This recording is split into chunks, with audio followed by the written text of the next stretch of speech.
Good morning, good evening, good afternoon, or whenever you're watching me right now. My name is Jay Luke, the owner and operator of the Passion Is Network.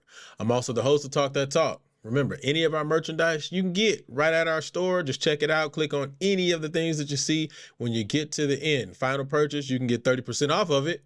Just type in HBCU band. That's right. Type in HBCU band and you can get 30% off your final purchase. Remember, you can also donate to the channel, man. Anything that you donate, we will always appreciate. And we thank you for your support.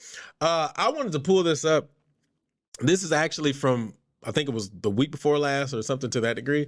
I know week 5 from my understanding has not come out yet, but it brought on a really interesting question, right? So the article itself is by Ken Rashad. From what I know, he's a Grambling graduate.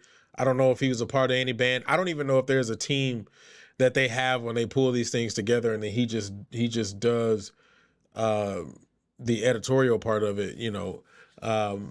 But I wanted to go through this. So the top 5 from week 4 were PV, Virginia State, North Carolina Central, Bethune, and then finally A&T, right? I watched every single one of these. Obviously, you can see the time stamps on all of them. I watched every single one. I had seen PVs already, so it wasn't. I needed to go all the way through it. I did look at it as a refresher though. But after watching them though, it brought on a question, and this is a question I want you guys to answer down in the comment section, because this is something that I think that we really need to start looking at or asking ourselves as we are continuing on this art form that we call HBCU band, or just band, or marching band, however you want to look at it. What constitutes a good halftime, right? We talk a lot about who's cranking up in the stands more or less now than anything, right? Um, and I know at one time, halftime used to be the thing. What I do like about these articles is the fact that they are highlighting the halftime and not specifically highlighting what happens in the stands, which is kind of what we do, but they're still showing love to the halftimes, which I can appreciate. But it does make me ask a question of what makes a good halftime show, right? Because one thing that I noticed that was equal across the board on all 5 of these groups is all 5 of them had a dance line, all 5 of them had a color guard.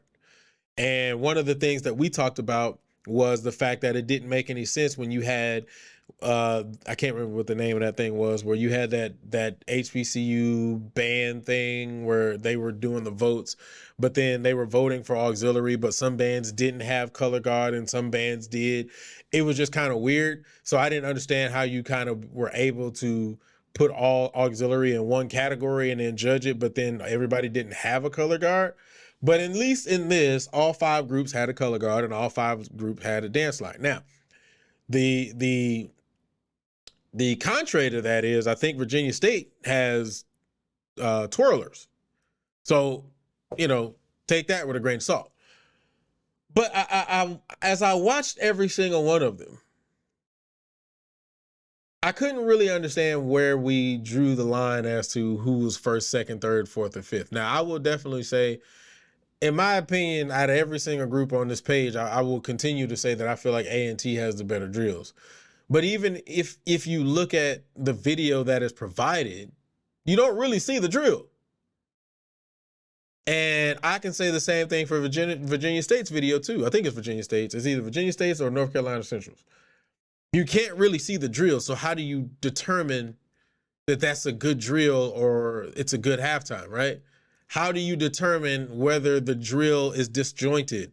How do you determine that they're not making shape scatter and then another shape? Like, how do you determine that if you're all of your shots are tight shots on either a dancer or a twirler or a flag or a drum major, right?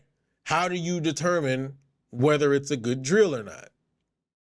And then on top of that, the next thing is there somebody in this particular group who's judging quality of sound? Right? Because if you aren't physically there in their presence, which is understandable if you aren't physically there, but I just had a conversation with Rick, um, And the fact that we as HBCU bands give a lot of leeway to the fact that your recording is not equivalent to what you hear live, right? And to some degree, that can be true, but the other half of that is good sounds are good sounds. Intonation is intonation. If there's intonation problems live and in person, only thing that the camera's going to do is enhance the intonation problems, right? So I say all that to say, as I watched all of these, and most of them, there were a lot of intonation problems. So how do you determine which one was the better group? Like, is there someone who was actually sitting back measuring quality of sound? Then are we looking at general effect? Are we looking at how the crowd is reacting to said shows? Because then, depending on where the show comes from, it could be a level of bias, right? Because if A&T's show, if I'm not mistaken, okay, no, A&T show was at the Aggie Eagle Classic, but again, you know how we are when it comes to us and our HBCUs. Ain't too many times when we're at a rival situation, we gonna give it up for the rival team. So if it's based off of crowd reaction, GE or whatever, if I'm at the Aggie Eagle Classic and I'm North Carolina Central, and the 9 times out of 10, I'm gonna get the most oohs and ahs from my group, like my people. It ain't probably gonna come from A&T's people, right?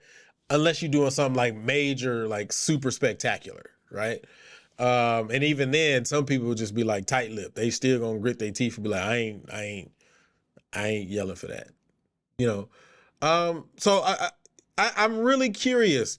You all let me know in the comment section, like, what determines a good halftime, specifically nowadays, right? I think it was a little different when you talk about the 90s, or when you talk about the era in which like recording was different because of the fact that you didn't have the capabilities to see programs as often as you do now, right?